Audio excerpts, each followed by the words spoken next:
buenos días y buenas tardes, dependiendo de la región en la que se encuentren.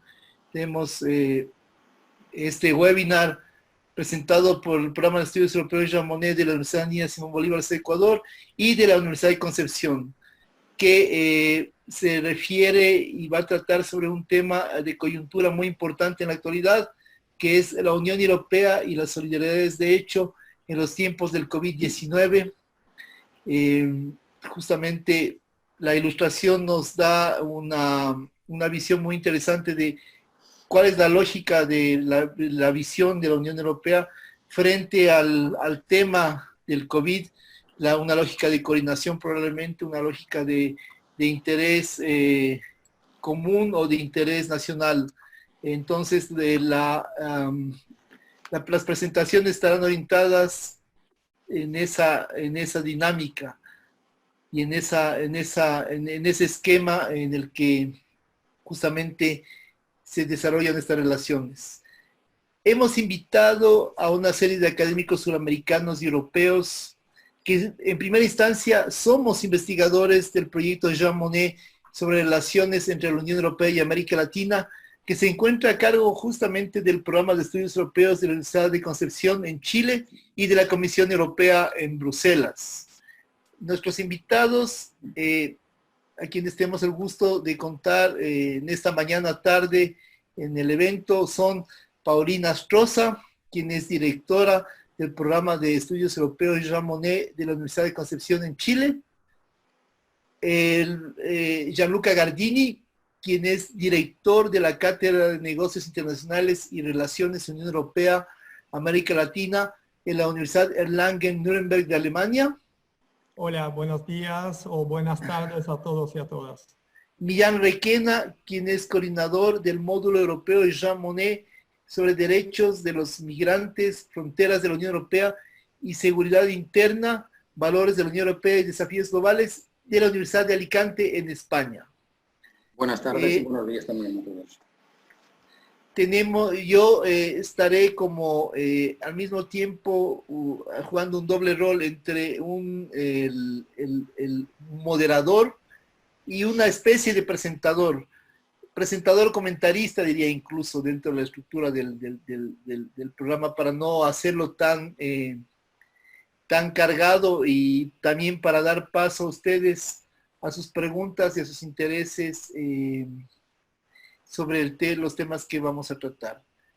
En el momento en que yo haga mi presentación, Paulina Astroza tomará la moderación del evento.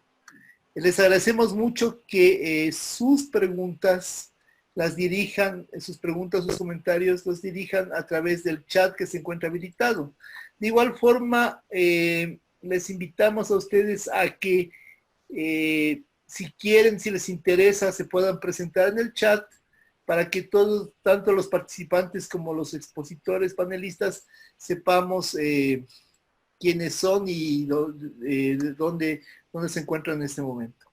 El evento está retransmitido en Facebook Live, en la página web del Centro Andino de Estudios Internacionales, y está retransmitido también en Facebook Live por la página del Programa de Estudios Europeos de la Universidad de Concepción de Chile. Entonces ustedes pueden también, si les interesa, o si su señal no es muy buena, o si quieren mirar no por Zoom, sino por Facebook, pueden hacerlo accediendo a esas dos páginas. Además, si ustedes quieren, si lo van a seguir el programa vía Facebook, pueden hacer sus preguntas o formular sus preguntas como comentarios dentro del video que está corriendo ahí. Ya me explico bien. Entonces, sin más, voy a dar paso a las intervenciones en el siguiente orden. Primero, Paulina Astroza, posteriormente Gianluca Gardini, después Millán Requena y finalmente cerraré yo con algunos puntos, puntualizaciones, comentarios y aspectos que deban resaltarse de las presentaciones. Paulina, muchas gracias, bienvenida. Buenos días, tardes, desde el mediodía en Concepción, en Chile. un día de otoño, si no me equivoco. Así que qué grato tenerte aquí. Por favor, te escuchamos. Muchas gracias, Michelle. Un gusto enorme el poder participar en este seminario y en especial junto a ti, junto a Gianluca y a Millán, donde si no hubiese sido por la pandemia, hace unos días atrás nos habríamos juntado en Suecia según nuestro proyecto, pero bueno, han sido parte de las secuelas de lo que estamos todos viviendo. Quisiera recalcar o partir evidentemente primero recordando que este 9 de mayo se celebraron los 70 años de la declaración de Robert Schuman, donde justamente él llama a esta construcción de conjunto, donde invita a Alemania fundamentalmente como ministro de Relaciones Exteriores de Francia para poner en común la producción del acero y el carbón. Pero el mensaje político, más allá del objetivo específico en materia sectorial de energía, el mensaje iba justamente a esta idea de unidad, el que él tenía muy claro que no se iba a hacer de una sola vez, que la Unión Europea no se iba a construir, o esta unidad europea post Segunda Guerra Mundial, más encima en el contexto geopolítico que se encontraba en aquellos años, no se iba a hacer de un día para otro. Se sabía también la resistencia, los intereses contrapuestos, pero al mismo tiempo, de una manera muy revolucionaria, tomando las ideas de Jean Monnet, plantean esto de esta idea de la Europa finalmente paso a paso a través de solidaridades de hecho, solidaridades concretas.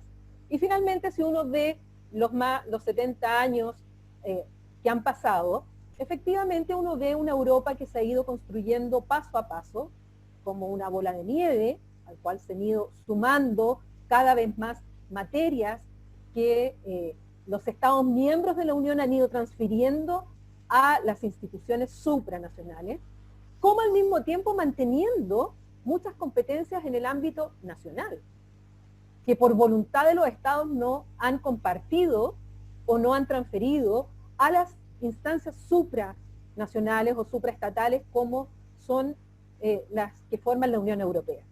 Y esto es muy importante para hacer el link con la actualidad, porque sobre todo en Europa ha habido mucha crítica por parte de algunos sectores a cómo la Unión Europea ha reaccionado o no reaccionado, o lo lento que ha sido en la gestión de la pandemia, sobre todo en los inicios, donde efectivamente uno observó los inicios de la gestión de la pandemia, distintas estrategias por los distintos estados, además con cierre de fronteras y con medidas que se iban adoptando en un contexto nacional no coordinado, pese a algunos discursos o llamados desde el presidente del Consejo Europeo, Charles Michel, o de la presidenta de la Comisión Europea, Ursula von der Leyen. Pero para eso hay que comprender que justamente aquellas materias que dicen relación con la reacción inmediata ante la pandemia, que es la materia de salud y materia de fronteras, la Unión Europea no tiene competencias para intervenir en ese tipo de decisiones. Esas competencias son competencias nacionales. Entonces, una primera reflexión, sobre todo en el contexto europeo, ¿cuánto la ciudadanía, los políticos a veces, le piden a la Unión Europea que realice algo para la cual la Unión no tiene competencias porque han sido los propios estados quienes no se la han entregado? Primer punto. Segundo punto, que en aquellas materias donde la Unión Europea sí tiene competencias, donde ha entrado a actuar el Banco Central Europeo, donde han entrado a actuar tanto el Parlamento Europeo, la Comisión Europea, el mismo Consejo de la Unión Europea, donde han tomado la decisión que muchos de los proyectos y dimensiones de la Unión van a ir directamente con dinero, con euro encima de la mesa, para ir en ayuda a aquellos países que están más afectados y van a ser más afectados. Bueno, eso, la verdad es que la Unión Europea ha actuado más rápido de lo que actuó en la anterior crisis del 2008.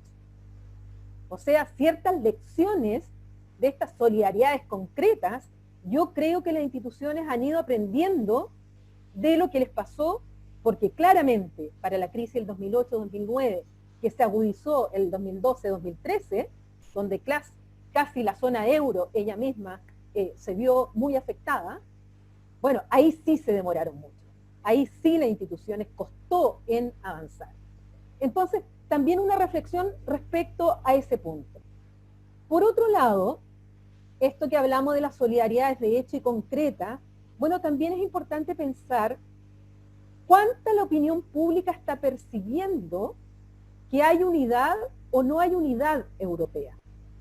Yo he visto acá desde el fin del mundo, o del principio del mundo, dependiendo desde qué perspectiva queremos mirarlo, desde Chile, leyendo mucho lo que pasa en Europa, por un lado percibo una sensación en el cual Bruselas, por un lado ha sido lenta, como ya lo comentaba, por otro lado pidiéndole mucho cuando resulta, si uno ve el propio presupuesto de la Unión Europea, es bastante poco pensando en el presupuesto que tienen los estados. La Unión Europea en enero, antes que pensar en la pandemia, yo recuerdo que la gran discusión que había en ese momento era justamente cuánto iba a ser el presupuesto plurianual de la Unión Europea. Y había un debate ahí si era 1,1, 1,2, 1,3%, ciertos estados que estaban diciendo que no iban a poner más dinero, otros que decían que había que poner más dinero para todas las acciones que ejerce la Unión dentro de sus competencias, más aún pensando en que se había ido el Reino Unido, que era uno de los contribuyentes importantes al presupuesto.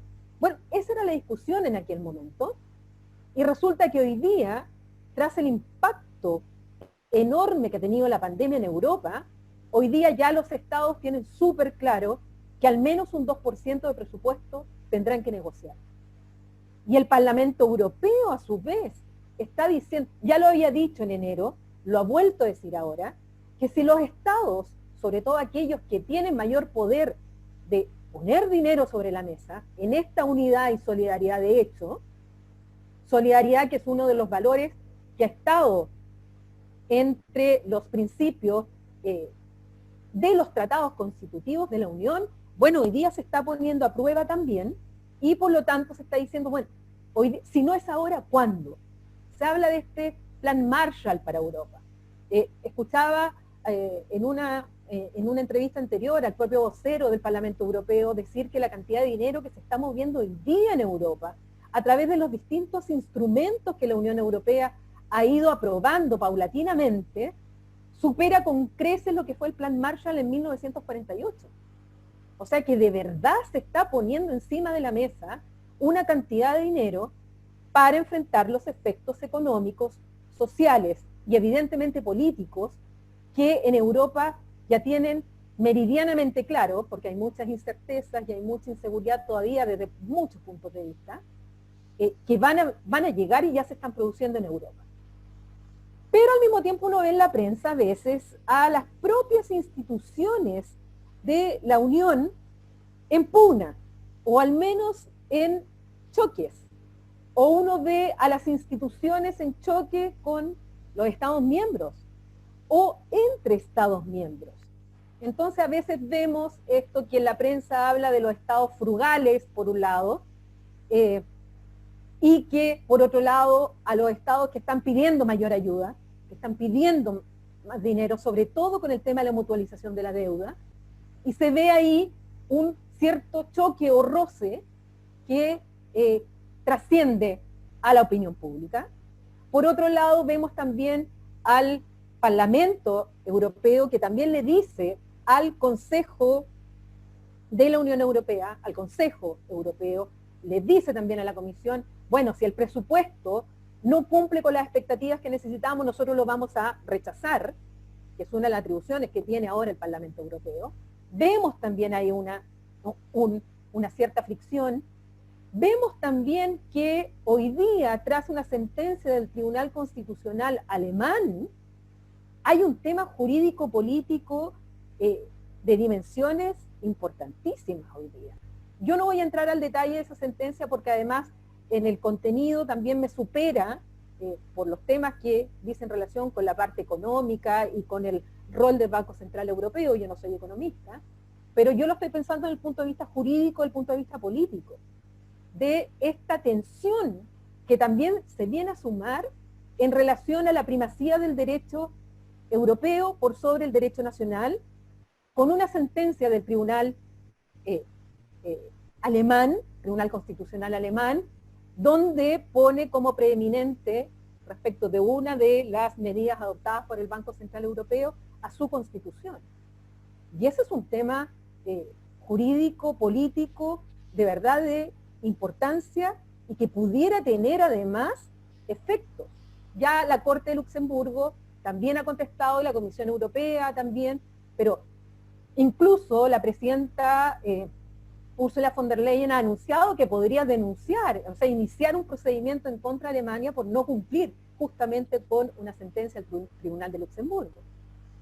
Por otro lado, acabo de leer en las noticias que la Comisión Europea iniciaría un procedimiento ahora en contra del Reino Unido por no cumplimiento de la legislación europea respecto de la libre circulación de personas. Y resulta que el Reino Unido, si bien no es parte de la Unión Europea, desde el 31 de enero de este año, durante el periodo de transición tiene la obligación de aplicar toda la legislación europea. Ahí vemos otra fricción. Entonces, junto a las solidaridades de hecho que efectivamente existen en Europa, que muchas veces no son noticias, no aparecen en los medios, no son recalcadas como debieran ser, porque sí hay avance, también por otro lado observamos estas fricciones donde a veces muchos se preguntan dónde está la solidaridad europea con el tema de los insumos al principio, que tenían un tema que se requisaban o se impedía que pasaran algunos insumos a otro país, con el cierre de las fronteras. Bueno, evidentemente Europa, y con esto termino, está viviendo un momento complejo. Europa se ha hecho paso a paso. Europa se ha hecho, también ha ido avanzando, se ha ido profundizando a través de crisis. Esta no es la primera, tal vez la más grave, pero no la primera crisis que la Unión Europea está sufriendo. De cada una de estas crisis, incluso la Unión Europea avanzó en su profundización o ampliación.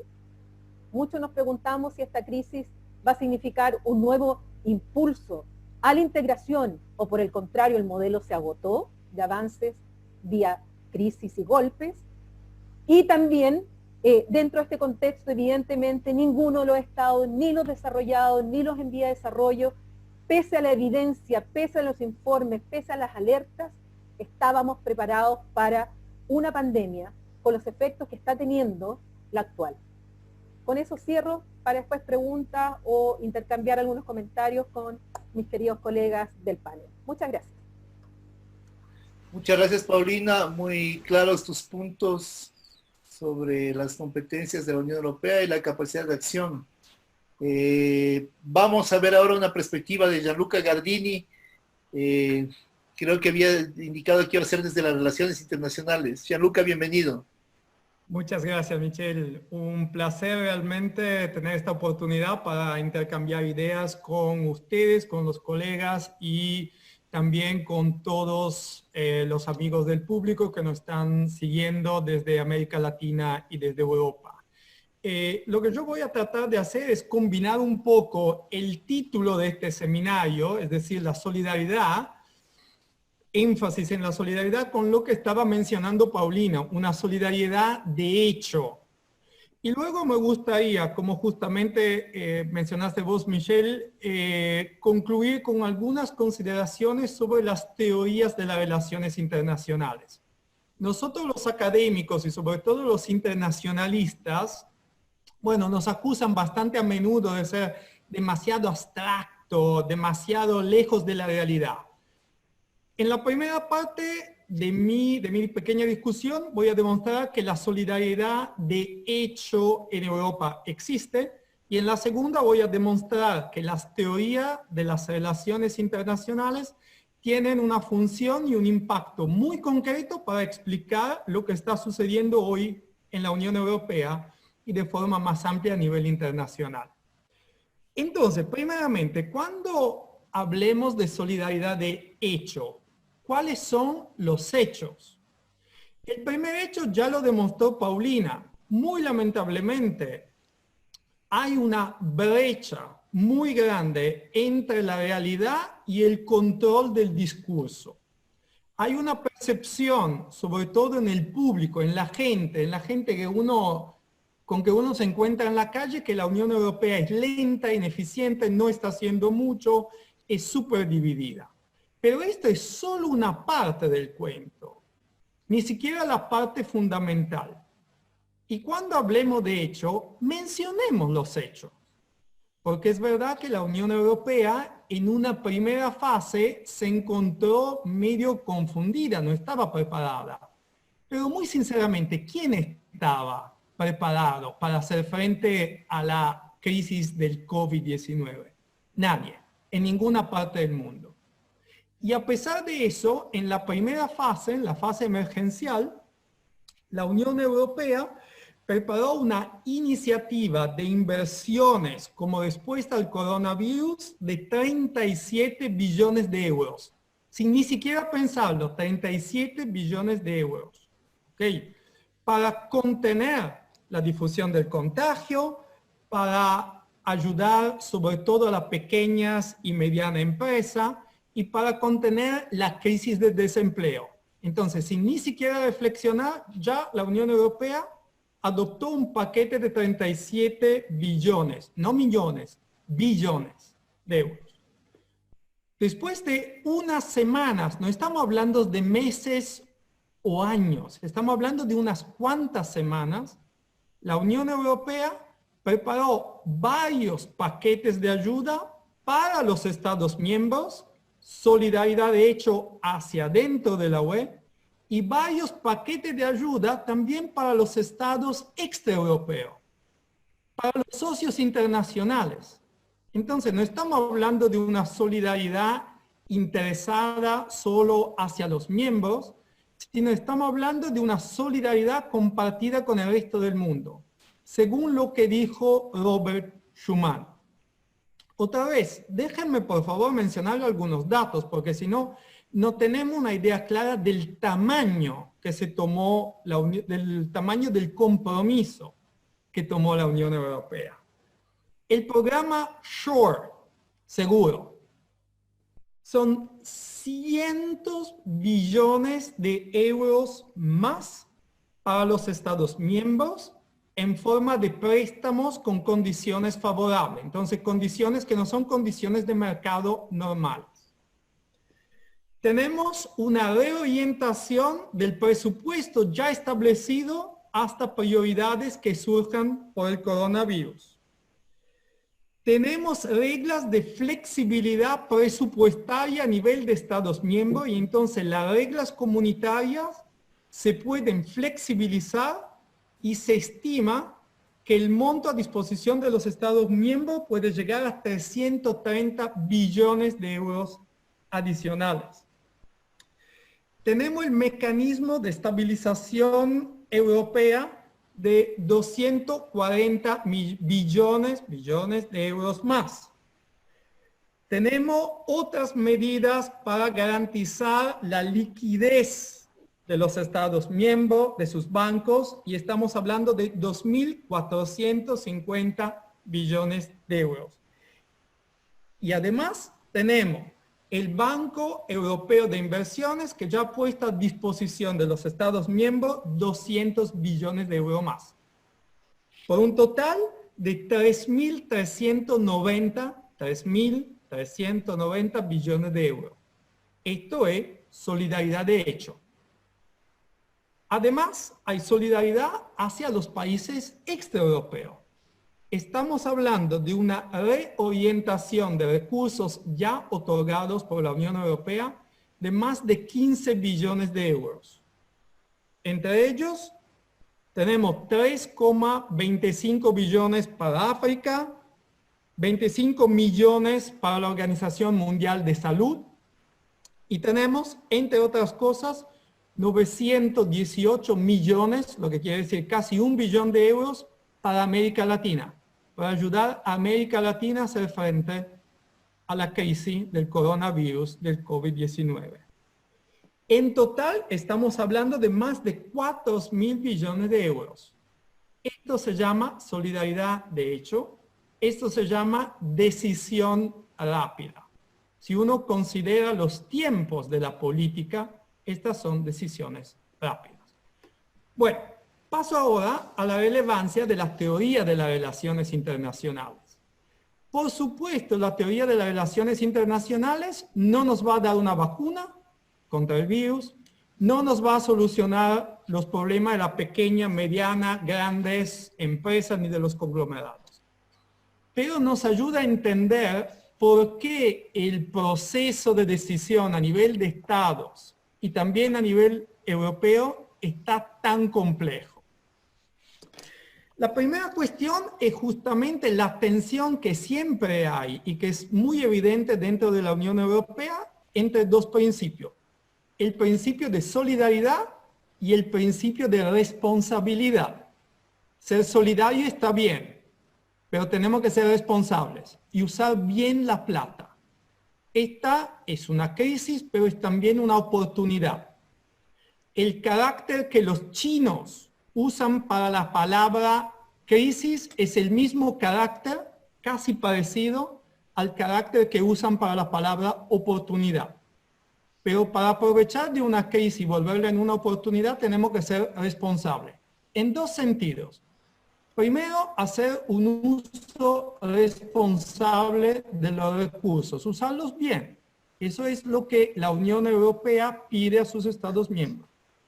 Pero también hay un segundo sentido de la responsabilidad, que podemos llamar el sentido de la carga y de la culpa. Es decir, hacerse cargo de la situación, tomarse sus propias responsabilidades, cosa que los estados del sur de Europa no quieren hacer. Y acá entra también la responsabilidad como sentido de culpa. No es culpa de la Unión Europea si algunos estados miembros se encontraron totalmente impreparados frente a la crisis. Esta cuestión fue planteada de manera muy lamentable por el primer ministro de Holanda, pero es una pregunta, si reflexionamos un ratito, bastante legítima. Si somos responsables, ¿quién va a pagar toda la deuda que los países del sur quieren generar con la mutualización de la deuda? No es verdad que Alemania está en contra de esta solución. Alemania no la tiene como solución prioritaria preferida, por supuesto. Pero nunca Angela Merkel dijo que estaba en contra. Lo que hemos leído en la prensa de España, de Italia, de Francia es que Alemania se opone, pero no es verdad. Entonces, esta tensión entre solidaridad y responsabilidad ya nos explica lo difícil que es tomar decisiones y ponerse de acuerdo. Tenemos una segunda tensión que las relaciones internacionales han discutido de forma muy profunda, que es la tensión entre comunitarismo y cosmopolitismo. ¿Qué es eso? Bueno, cada uno tiene que elegir cuál es su principal lealtad, su principal fidelidad. Entonces, el comunitarismo dice que nuestro principal sentimiento de fidelidad es hacia nuestra comunidad más cercana. A nivel internacional, esto quiere decir el Estado. El cosmopolitismo dice, no, nuestra lealtad, nuestra fidelidad debe ser hacia todos los seres humanos, sin fronteras. En principio podemos estar todos de acuerdo, no hay ningún problema. De hecho, no hay tampoco una incompatibilidad entre las dos. Pero yo me gustaría considerar que los recursos no son infinitos, son finitos. Y entonces, ¿a quién se otorgan los recursos? ¿A la comunidad más cercana o a cualquiera? Y esto me lleva de forma muy concreta a una tercera tensión, que es la entre nacionalismo y globalismo. ¿Qué es que mueve el mundo? ¿La tensión nacional o la tensión global, el motor global? Bueno, hay bastante consenso en las relaciones internacionales que el nacionalismo puede más que el globalismo. Y el globalismo puede florecer, puede prosperar, porque está en el interés nacional hacerlo prosperar. Pero el nacionalismo en su sentido más positivo, más ideal, no en su sentido negativo de racismo, sentido xenófobo, solo quiere decir amor por su propio país y su propia cultura. Y entonces, una vez más, no hay incompatibilidad entre nacionalismo y globalismo. Porque si es verdad que las crisis globales, como la del COVID-19, se resuelven mejor con la cooperación, está en el interés nacional usar herramientas globales. Y entonces, el buen nacionalista acepta el globalismo como herramienta para fomentar el interés nacional. Pero aquí viene la pregunta muy concreta. Para todos los participantes de nuestros seminarios, si ustedes apenas tuvieran una moneda, ¿la darían para ayudar a los que están muy cerca de ustedes, sus seres queridos, su familia, sus amigos? ¿O la darían para ayudar a cualquiera en el resto del mundo, que en principio tiene los mismos derechos? Y este es el dilema de la cooperación. Se pueden generar recursos a nivel nacional, pero si lo damos, si lo otorgamos a la cooperación, estos recursos no necesariamente van a volver a nuestra comunidad.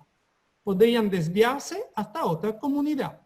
Entonces, los que están en favor del globalismo, del cosmopolitismo, también tienen que aceptar que hay arreglos, hay precios que cada uno tiene que pagar para la cooperación internacional. Y aquí voy concluyendo con dos consideraciones. La primera de carácter más general, la segunda de carácter más específico. La de carácter general es que nuestra sociedad nos está llevando cada vez más hacia la incertidumbre, ¿no? Nos dicen siempre que tenemos que estar más abiertos al cambio, a la flexibilidad. Pero todas nuestras teorías de relaciones internacionales, teorías económicas, todas nos dicen que lo que el ser humano quiere es seguridad, tranquilidad, que pueda predecir lo que va a pasar. Hasta la teoría económica funciona de esta forma. Los mercados no aman la impredecibilidad. Pero a pesar de eso, todo lo que es progreso, modernidad, parece llevarnos cada vez más a una situación de inseguridad. Mi deseo es que esta crisis del COVID-19 pueda ser una oportunidad para que todos seamos más coherentes entre nuestras teorías y nuestros comportamientos. Y entonces que adoptemos un modelo de sociedad que nos brinde más tranquilidad y más seguridad. Y el último punto que quería hacer es justamente reiterar esta cuestión. Las teorías políticas y de relaciones internacionales, es cierto, no nos van a dar una vacuna, no van a salvar empleo, pero tal vez nos permitan reorganizar nuestra sociedad y sobre todo nuestra sociedad internacional para evitar otra pandemia en el futuro o para hacer frente de manera mejor y más eficaz a la próxima pandemia que va a venir. Concluyo con una pequeña publicidad. A comienzos de junio va a salir mi libro sobre el COVID-19 y las relaciones internacionales, que se llama justamente El mundo antes y después del COVID-19, que es un conjunto de reflexiones intelectuales sobre política, diplomacia y relaciones internacionales. Así que si le gustaron y le interesaron algunos de mis puntos, ahí van a encontrar más y espero recibir comentarios y preguntas por parte de todos ustedes. Muchas gracias.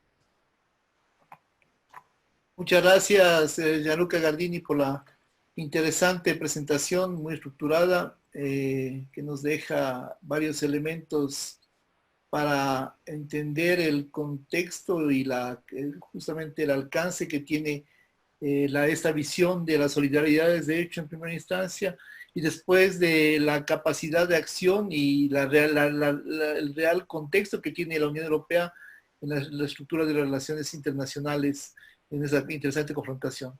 Ahora doy paso a Millán Requena desde Alicante, España, parece ser un lindo día de primavera, que nos va a hablar sobre las solidaridades de hecho y la Unión Europea en función de la crisis del COVID-19. Bienvenido, Millán. Muchas gracias, Michel. Sí, un lindo día primaveral, pero lluvioso, ¿no? Que se agradece aquí. Hemos tenido lluvias, que no es algo nada habitual, ¿no? en esta época del año y bueno, pues es gratificante, ¿no? Compartir con colegas que efectivamente, como ha dicho Paulina, nos teníamos que haber visto en Estocolmo, pero también ha afectado la pandemia al proyecto, ¿no? O a la finalización del proyecto. Espero que nos podamos reunir, ¿no? Cuando las circunstancias lo permitan, ¿no? Bien, efectivamente yo voy a hablar de algunas manifestaciones de esa solidaridad, de hecho, en algunos puntos que ya han tratado mis colegas, ¿no? En la manifestación económica, jurídica y también en relación con América Latina. Algún aspecto ya se ha apuntado aquí. Obviamente, hablar de la Unión Europea en momentos de crisis, pues como los que estamos atravesando, es sinónimo, pues desde muchos sectores, de la constante puesta en entredicho de la utilidad de la Unión Europea. ¿Dónde está Europa? Eso ya nos lo preguntábamos en la crisis económica y financiera del año 2008. Lo que ocurre es que, a diferencia del año 2008-2010, en el terreno de las narrativas han aparecido dos nuevos actores con una voluntad, pues efectivamente, de bueno, pues, jugar su baza de cara a la imagen, ¿no? La opinión pública internacional. En la crisis de 2008 no estaba China, ¿verdad?, jugando un papel relevante, por lo menos de forma directa, y tampoco Rusia, ¿no? Es cierto que en el año 2008, pues, se decía, y quizás con cierta razón, que mientras la Unión Europea, las instituciones eran muy lentas en la toma de decisiones, que era una crisis muy asimétrica, que no afectaba por igual a todos los estados, mientras las instituciones eran lentas, pues los mercados tomaban decisiones en nanosegundos, ¿no? Y, por tanto, quizás uno de los aspectos, ¿no?, que se le pudo de alguna manera reprochar, si se quiere, a la Unión, fue la lentitud, ¿no?, en adoptar decisiones. Sin embargo, todo aquello, incluso la reforma del tratado de funcionamiento, a través del tratado de gobernabilidad y estabilidad, pues efectivamente nos ha servido ya para esta crisis, ¿no? De hecho, los medios, pues, nos mostraban al principio de la crisis imágenes en Italia, por ejemplo, de médicos cubanos o de colaboración de militares rusos, incluso de material sanitario chino, ¿no? Es decir, mientras se señalaba, pues, la insolidaridad de la Unión Europea, pero esa imagen responde a la realidad, a los datos, a los hechos. Pues efectivamente entiendo que no es así, ¿no? Sobre todo por varias consideraciones. En primer lugar, pues porque los tratados, obviamente, disponen que las competencias en materia de salud pública están en manos de los Estados miembros, están bajo la soberanía de los Estados miembros, y la Unión lo único que puede hacer es apoyar su acción, como lo ha hecho, pero nunca sustituirla, en ningún caso sustituirla. Es más, la armonización de disposiciones de salud pública está expresamente prohibida, ¿no? Por tanto, todas las decisiones en materia de confinamiento, servicios sanitarios, corresponden a los 27 Estados miembros, que han respondido con mayor o menor acierto en función del avance de la pandemia en sus respectivos territorios. A este respecto, pues a cada cual lo suyo, ¿no? Quien tiene la competencia, pues tiene la responsabilidad, ¿no? Y en muchos casos, a veces quienes critican a la Unión son precisamente los que se oponen a transferirle nuevas competencias. Quizás esto sea un paso, y yo estoy convencido que sí, de que en un futuro no muy cercano se va a replantear una transferencia de las competencias en materia de salud, ¿no?, a la Unión. Además, luego, tras el desconcierto inicial de febrero, marzo, ¿verdad?, pues lo cierto es que la Comisión y el Banco Central Europeo tomaron medidas contundentes en materias conexas con la crisis, donde la Unión sí que tiene capacidad de actuar. Medidas extraordinarias, ¿no?, para apoyar la economía. El famoso programa del Banco Central Europeo de 750.000 millones, aquí la prensa le llama el bazooka, de los 750.000 millones para comprar la deuda pública emitida por los estados ante la parálisis de las economías, ¿no? Esto ha frenado en seco la escalada de las primas de riesgo de Italia y España, de otros países, pero principalmente de Italia y de España, que se habría disparado en otras condiciones, ¿no? La Comisión ha adoptado iniciativas como las de los 37.000 millones la flexibilización de las normas sobre ayudas de Estado y por lo que se refiere a la disciplina fiscal del Pacto de Estabilidad y Crecimiento. Nos podemos endeudar mucho más, ¿no? Por tanto, es difícil exagerar la relevancia de estas medidas que, como se ha dicho, pues a veces parecen, como funcionan, parecen que pasan desapercibidas entre los medios de comunicación, ¿no? Además, la Comisión Europea ha adoptado medidas para proveer a los estados de material sanitario, ha organizado licitaciones conjuntas, ha ofrecido a las empresas estándares de protección, incluso ha tomado decisiones pues, para potenciar y financiar a escala europea la investigación del COVID-19, ¿no? Por tanto, en términos cuantitativos, las donaciones de material suministrado a Italia y a España han superado con creces las donaciones que en un principio dio China y que trató mucho de hacer valer, ¿no? en los medios. Otro aspecto importante, la repatriación de los ciudadanos. Se han repatriado muchísimos ciudadanos de la Unión Europea que estaban en terceros estados. Eso ha corrido a cuenta de la Unión Europea. Pero es que además estados como Alemania, Austria y Luxemburgo han trasladado a hospitales suyos a enfermos de otros estados. Un aspecto ya humano, ¿no? De la solidaridad, de hecho. Otro tema clave de que se ha hablado mucho, ¿no? Sobre todo al principio, la posible mutualización de la deuda, ¿no? Bueno, pues efectivamente España, Italia, Francia y algún estado más reclamaban la necesidad de mutualizar la deuda, los famosos eurobonos o coronabonos, ¿no? Aquí, pues, esto es una vieja pretensión desde la primera crisis de los estados del sur, ¿verdad? De la misma manera que obtiene el rechazo de los partidarios de la ortodoxia fiscal, por así decirlo, Alemania y los Países Bajos, ¿no? Esto se ha utilizado de forma partidista, ¿no? Para crear, digamos, una división. Bueno, pues efectivamente hay que tener en cuenta que estos países también responden, ¿no? Que esas decisiones se toman en el seno del Consejo. El Consejo funciona como un método intergubernamental. Y esos países responden ante sus parlamentos y ante su opinión pública. Sí que es cierto que en este momento sí que hay razones para avanzar en políticas económicas y sociales, y especialmente en la unión fiscal, ¿no?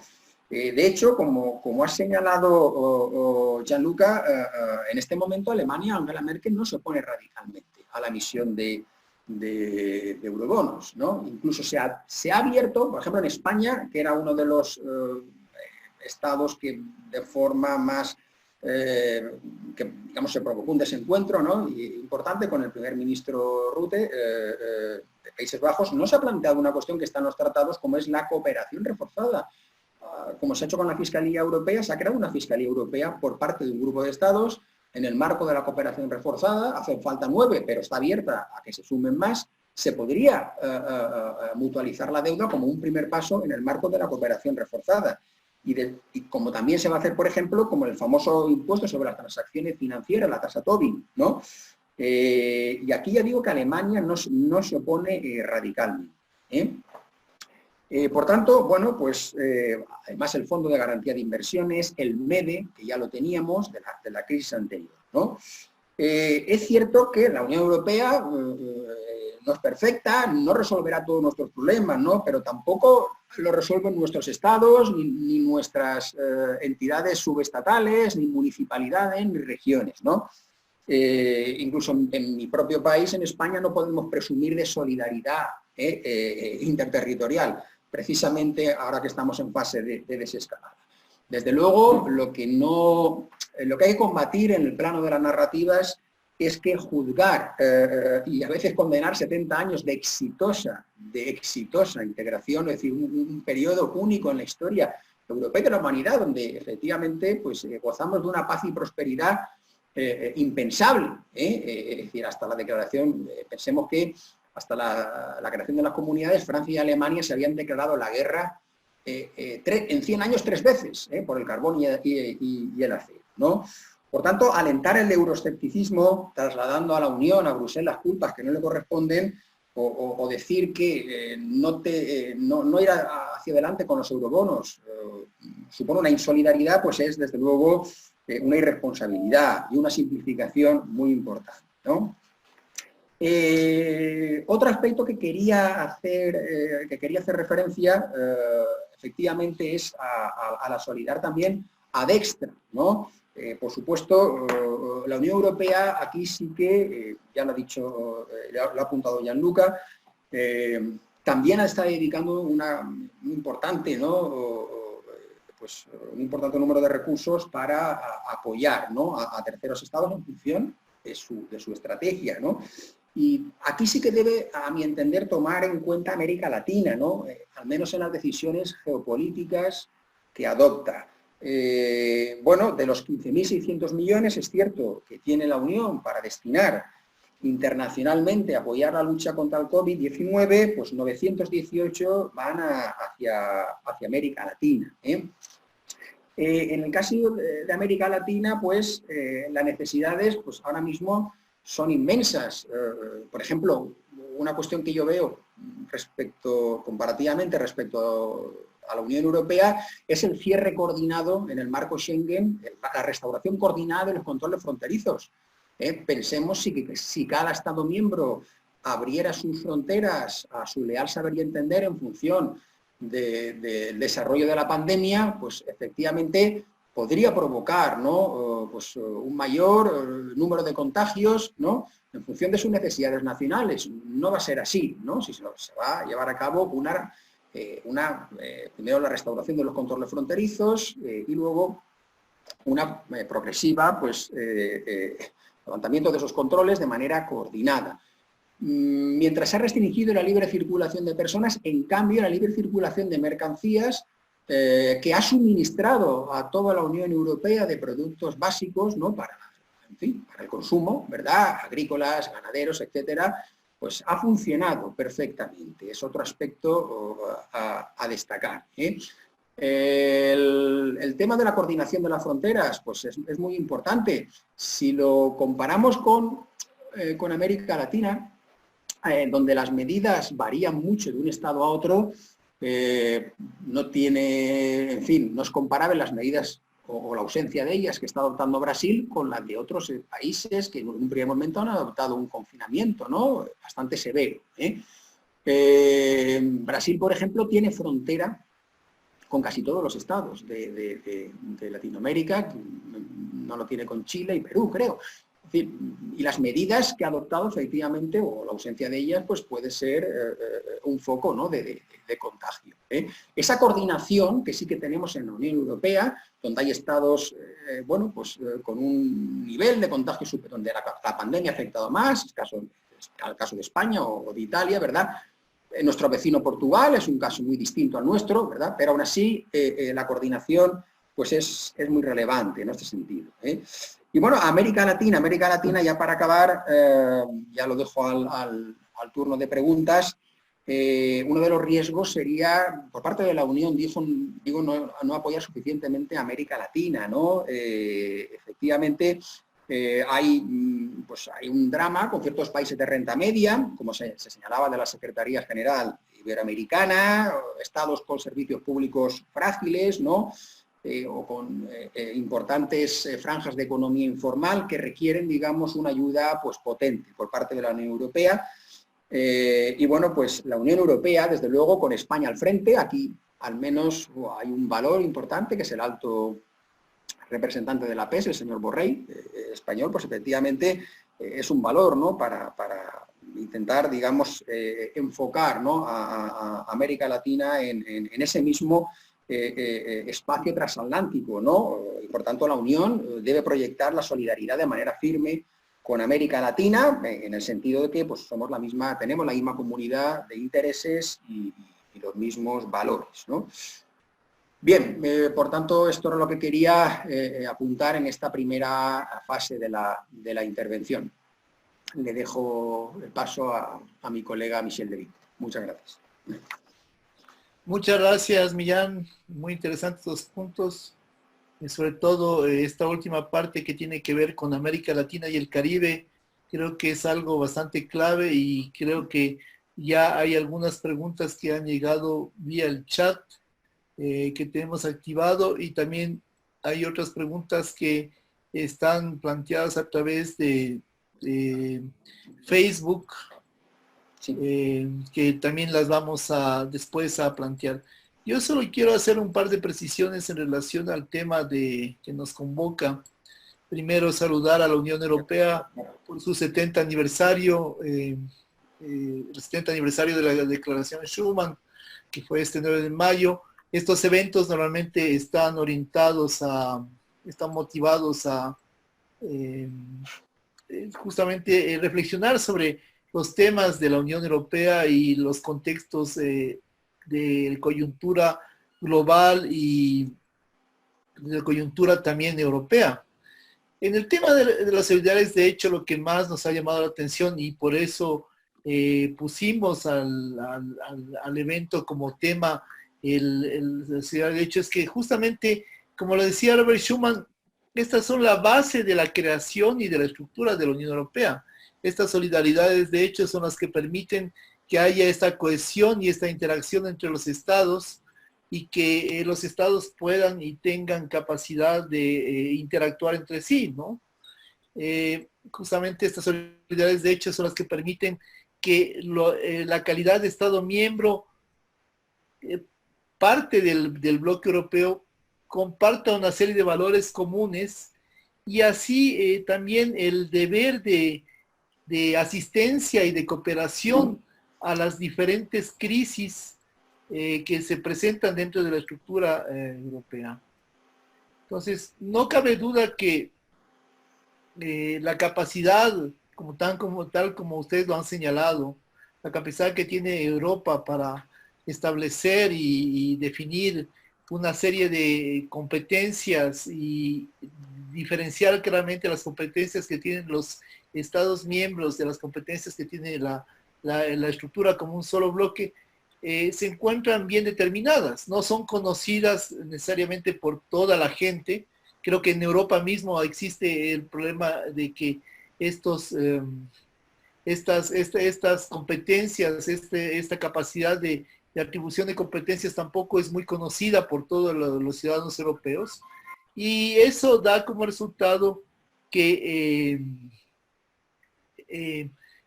se produzca una serie de elementos y de críticas y de juicios, sobre todo a nivel nacional, que hacen o desmerecen la categoría y la capacidad de Europa para responder a ciertas crisis.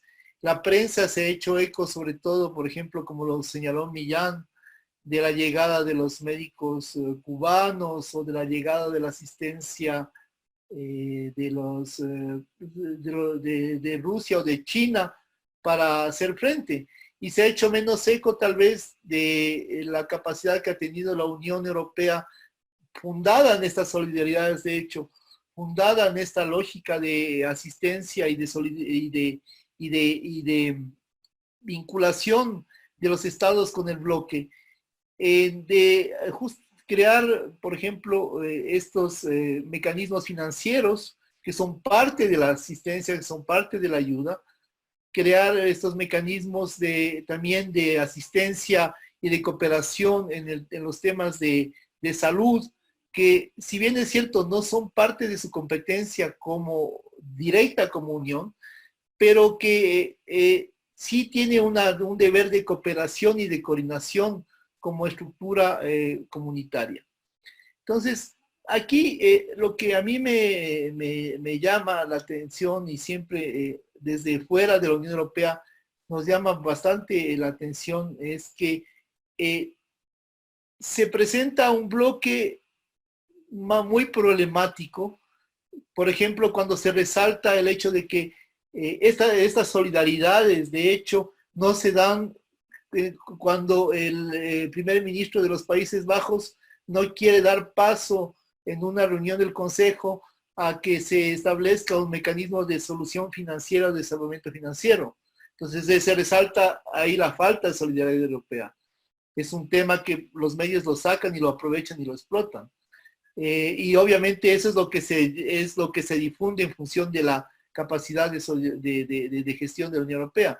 Por otro lado, como lo dijeron ya Gianluca y Paulina, obviamente también se deja de lado el hecho de que la capacidad del bloque de respuesta a las crisis como tal puede ser más limitada en función de lo que pueda hacer.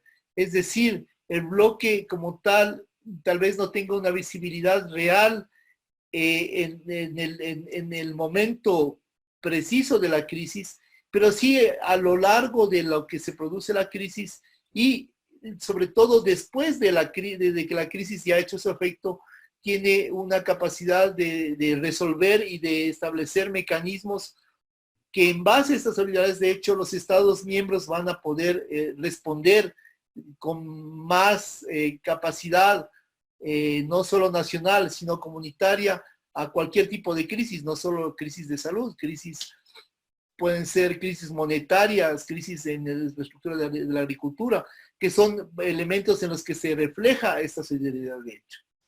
A mí, personalmente, lo que más me preocupa dentro de esta lógica de solidaridades de hecho son las posiciones que tienen los diferentes países, los diferentes Estados miembros, y cómo esas posiciones juegan en torno al bloque y cómo juegan en torno a consolidar una posición de bloque o a consolidar una posición de estados dentro de una crisis como la de COVID-19.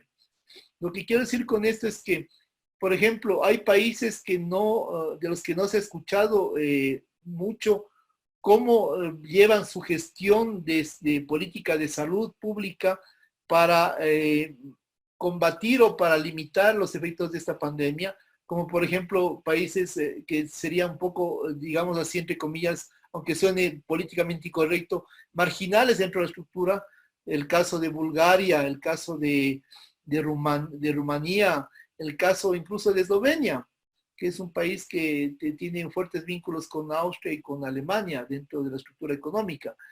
No se conoce cómo manejan, cómo definen, cómo determinan las capacidades, pero sí se conoce, por ejemplo, mucho más el hecho de cómo Italia y España, que han estado en una crisis terrible a raíz de esta pandemia, una crisis que ha provocado también una seria afectación a su economía y a su política nacional.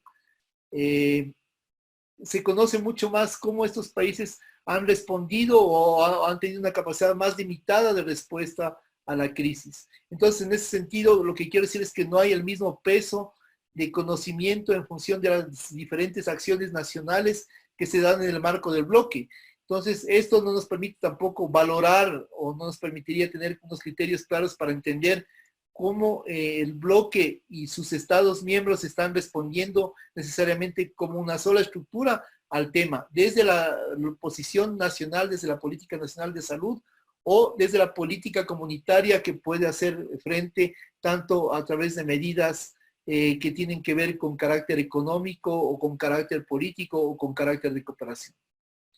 En ese sentido, obviamente los países disidentes tendrán también más visibilidad porque estos países van a justamente a buscar romper esa dinámica o esa lógica de bloque que tiene las políticas establecidas desde Bruselas para paliar o para establecer mecanismos que permitan controlar esta pandemia, esta crisis sanitaria, y en ese sentido se haga relación sobre todo a temas como la libertad de circulación, el cierre y gestión de fronteras, las grandes subvenciones que en este momento está dando, por ejemplo, algunos estados a empresas o estructuras económicas clave. Por ejemplo, los casos de las industrias aeronáuticas o de las empresas de aviación, que sin esa ayuda seguramente, sin esa ayuda de Estado, seguramente no podrán o no podrían subsistir en el marco del desarrollo de la economía post-COVID-19, por poner un ejemplo. Entonces, estos esquemas nacionales y estos esquemas comunitarios, tal vez de los países que no tienen la capacidad o no tienen el interés dentro del bloque de generar estos mecanismos que permitan salir o saldar o sacar adelante la crisis, son más visibles y por lo tanto, o se hacen más visibles a través de mecanismos de promoción, de prensa, de gestión, y obviamente le pasan una cuenta al bloque en el sentido de que se considera no solidario porque tal país no ha recibido o porque tal país no ha tenido la capacidad de hacer o porque tal país no ha podido definir una política nacional en función de del problema que tiene que resolver. Entonces, lo que está claro es que hay un gran desconocimiento sobre la capacidad de acción de la Unión Europea como bloque de integración, frente a la capacidad que tienen los estados y a su propia responsabilidad como estados, tanto para los ciudadanos como para el bloque europeo. Entonces, esas condiciones, ese desconocimiento provoca que haya una serie de críticas y que no se consideren estas solidaridades de hecho. Lógicamente, el bloque va a tener que redefinir algunos aspectos en la política de salud, que es una competencia nacional, como ya lo dijeron Paulina, Gianluca, y lo ratificó Millán. Además, va a tener que definir una serie de políticas en torno a las ayudas de Estado y a las subvenciones a una serie de actores económicos que, sin lugar a dudas, ya son golpeados por la crisis, ya están golpeados por la crisis, y que sin la ayuda del Estado y sin la asistencia tal vez del bloque como tal, probablemente su capacidad de sobrevivencia sea mucho menor a la que podría ser si recibieran esas ayudas. Es decir, en tal caso, en esta estructura y en esta lógica de bloque y de Estado, lo que se requiere es que haya una mayor participación del bloque y una mayor participación de los estados para asistir a las estructuras que tienen que ver con la gestión económica, con la gestión de la crisis y demás. Esos serían un poco mis planteamientos y mis reflexiones en torno a las solidaridades, de hecho, como una base de la estructura europea, y además al contexto de que Europa, como lo decía Paulina, que es una ferviente europeísta desde que le conozco más de 20 años, y que realmente está casada casi con la Unión Europea, y eso es genial porque ella tiene un conocimiento muy profundo de la estructura y de la lógica de Bruselas y de la lógica del bloque europeo sobre todo. Europa y la declaración Schuman definen con mucha solvencia y sencillez lo que es la estructura y el pensamiento de creación del bloque. Europa no se hará de un solo golpe, ni mediante una construcción global. Será a través de pasos concretos, creando primero una solidaridad de hecho. Estas palabras que pueden ser, tal vez, pueden sonar retóricas, son el base de toda la estructura de integración y son la base de cómo el bloque debe ser concebido. Primero, como un proceso que tiene altos y bajos y que tiene capacidades para responder y tiene capacidades para hacer, pero también donde los estados juegan un rol muy importante y donde los estados siguen siendo los que toman decisiones clave para poder salir y definir procesos, crisis y demás, donde hay una subsidiariedad y hay una solidaridad también entre estados que fortalecen el bloque y que además esos estados son parte del bloque y el bloque no tiene una vida propia sin los estados y sin los ciudadanos. Así que para concluir, no se puede decir que la integración tiene la respuesta a todos si los estados y los ciudadanos no la tienen, porque son los ciudadanos y los estados los que conforman el bloque y los que definen las capacidades. Ese es un poco mi punto en torno al tema que nos convoca. Ahora retomo, aunque no te dejé de decir nada, Paulina, para que me cortes, retomo la coordinación de la moderación y quiero dar paso, si les parece bien a ustedes, queridos colegas, a una serie de preguntas que se han planteado directamente ya en en el chat y por Facebook también. Primero voy a dar paso a las preguntas que se encuentran en el chat, que creo que todos podemos ver, y posteriormente nuestros asistentes han tenido la gentileza de recoger algunas preguntas que están dentro de la página de Facebook, que aquí ya veo dos, y a la que voy a dar paso. Tal vez sea bueno que hagamos una, tal vez no sea, es decir, tal vez sea bueno que hagamos una lectura de las preguntas y no sé cuál sea el mecanismo que les parezca mejor. Si vamos respondiendo una por una o si recogemos una serie de preguntas, ya. Perfecto. Primero, José Díaz pregunta, ante una situación como la actual, con el golpe de realidad ante amenazas como la presente pandemia y la insuficiencia de una organización internacional eficaz para un reto de esta envergadura, ni siquiera la OMS, ¿se pondrá en la agenda una ampliación de competencias en la Unión Europea en relación con una política sanitaria común? ¿Lo veis imprescindible? Fernando Ormaza pregunta, ¿podrían señalar específicamente si hay algún mecanismo o instrumento de la Unión Europea para solidaridad con América Latina y si habrá alguna priorización de países?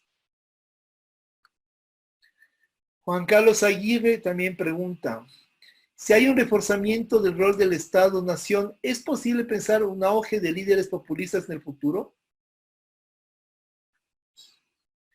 Carolina Chica, profesor Gardini, se habla de solidaridad, responsabilidad y comunitarismo como principios orientadores de acción, los cuales comparto.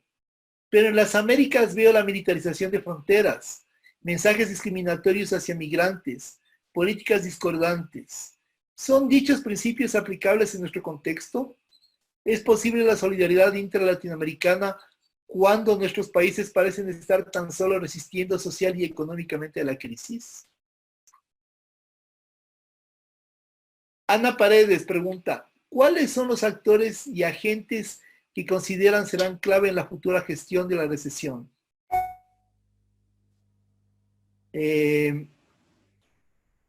Fernando Lozano pregunta, del director de documentación europea de la Universidad de Alcalá en Madrid.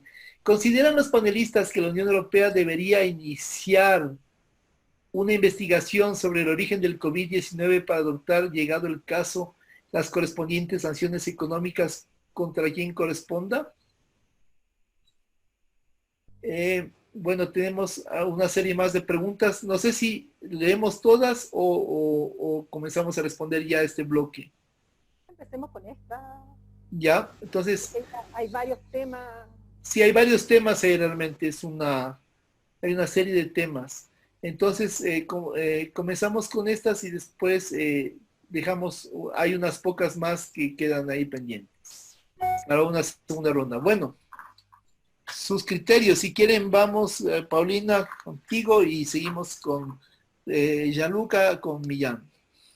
A ver, las preguntas que van dirigidas, sobre todo hay unas a Gianluca, no voy a contestar esas, por supuesto. Perfecto. Y voy a aprovechar mi tiempo para contestar algunas otras que tal vez puedo aportar un poco más. Perfecto. Quiero partir con la primera, en relación a esto de la falta de una organización internacional o insuficiencia al rol de la Organización Mundial de la Salud y como efecto rebote, si es que esta situación dentro de la Unión Europea podría implicar que competencias en materia de salud pudieran ser transferidas a la Unión por parte de los Estados miembros. Lo primero que yo quisiera recalcar es que yo observo en la actual pandemia una ausencia de liderazgo mundial de la gestión de la pandemia. Yo creo que eso ha sido justamente uno de los problemas que se han venido, no solamente fue al inicio de la pandemia, sino que ha seguido durante todo este tiempo, porque la verdad es que si nos remontamos solo al periodo posguerra, cuando han habido grandes desafíos o grandes amenazas de distinto tipo, claramente quien ha llevado el liderazgo de convocar a países, ya sea a través de las Naciones Unidas o fuera de ellas, han sido los Estados Unidos. Y lo que nosotros estamos observando en la gestión de esta pandemia es justamente el antirrol de los Estados Unidos como líder global mundial de cooperación y multilateralismo. Al contrario, el presidente de los Estados Unidos lo que está haciendo es justamente todo lo contrario, un repliegue, cumpliendo con una promesa de campaña y de lo que ha sido una característica de su gestión durante estos años, y en que no solo ha atacado a la organización, a la ONU, no solamente ahora, sino que también antes, en que ha anunciado, pese a que por más de 15 oportunidades alabó la gestión inicial de China, resulta que después se pega un giro y empieza a hablar del virus chino, y además anuncia la suspensión de su contribución a la Organización Mundial de la Salud, que es el mayor contribuyente, y evidentemente refuerza la tensión que ya venía. Por lo tanto, la pandemia lo que hace es reforzar una tensión entre Estados Unidos y China, y ahora ya derechamente, incluso con algunos anuncios que hay, que Estados Unidos pretende iniciar dentro de los Estados Unidos una investigación para demandar a China y pedirle que indemnice los daños causados, y ahí tiene un tema jurídico interno de inmunidad de jurisdicción, entre otros. ¿Por qué digo todo esto? Porque efectivamente nosotros vemos también que la propia Organización de las Naciones Unidas se ha visto limitada para liderar mundialmente esto. Porque evidentemente si el mayor contribuyente y tan importante como los Estados Unidos está torpedeando incluso económicamente, Antonio Guterres, pese a todos sus esfuerzos, se ha visto limitado para poder llevar una acción multilateral con fuerza que aúne a todos los estados de la comunidad internacional. Por otro lado, la Organización Mundial de la Salud, es cierto que es una institución a la cual hoy día se le critica, sobre todo por el inicio de la pandemia, que algunos sostienen que por qué se demoró tanto en declarar la pandemia, en un informe que le habría llegado a Taiwán y que no habría hecho caso respecto a que habían casos de neumonía típica en Wuhan, y que lo habría tomado en consideración, y eso efectivamente el presidente de los Estados Unidos primero, pero países europeos también después, como Francia, como el propio Reino Unido, Angela Merkel de una manera más diplomática como ella es, también están diciendo, bueno, China hoy día lo que tiene que hacer es una investigación, tiene que dar más pruebas de qué es lo que pasó en el origen. Entonces, pero la Organización Mundial de la Salud, al mismo tiempo, es necesaria. La Organización Mundial de la Salud llega a aquellos lugares donde efectivamente los estados no tienen la capacidad para poder enfrentar pandemias o enfermedades como esta. Al mismo tiempo que el presidente de los Estados Unidos anunció que iba a disminuir su aporte, bueno, inmediatamente el segundo contribuyente de la OMS, que no es un estado, es una fundación, es la fundación de Melinda y Bill Gates, anunciaron de que ellos iban a aumentar su contribución. Y otros estados también anunciaron que la van a aumentar, incluyendo a la Unión Europea. ¿Por qué es necesaria?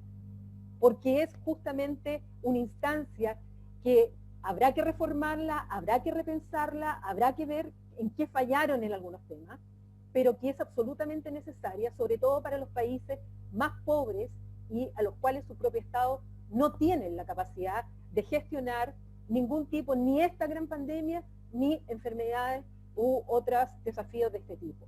Y frente a esto, es una posibilidad, efectivamente, como lo planteó Millán, que la Unión Europea, dentro de esta reflexión post-pandemia que van a tener que tener, es que se piense que tal vez ante desafíos que van a seguir viniendo, porque eso dicen los informes, y ya lo decían los informes de la propia OMS, que este tipo de amenazas del punto de vista sanitario, esta pandemia, pero por sobre todo la gran amenaza que tenemos, que son los efectos negativos del cambio climático, se requiere una acción de cooperación entre los estados. Solos no la van a poder hacer. Entonces, probablemente ahí haya justamente un deseo de transferir o compartir, a lo mejor no transferir totalmente, sino que sean competencias compartidas con la Unión, para que justamente, como decía Gianluca, se tenga una reacción más rápida cuando venga o una nueva pandemia o un nuevo desafío o claramente el cambio climático. Así que yo me quedo con esa, un poco respondiendo a esa pregunta. Gracias, Paulina. Gianluca Gardini. Gracias. Me parece que hay realmente muchas preguntas, muchos temas muy interesantes. Trato de agruparlo en tres grandes áreas. Me parece que la primera es el gran interés que está suscitando América Latina, ¿no? Muchos de los participantes preguntan sobre América Latina.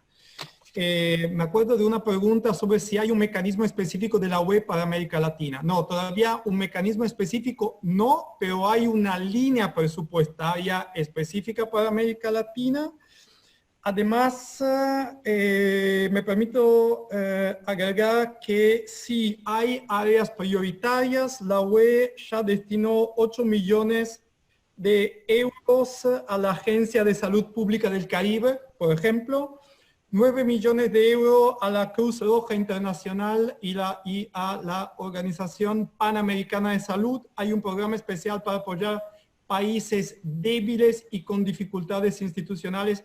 El caso en este momento es Bolivia. Bolivia es país prioritario de esta ayuda COVID-19 de la UE hacia América Latina. Pero siempre en tema de América Latina, me pregunto de dónde podría salir cualquier coordinación.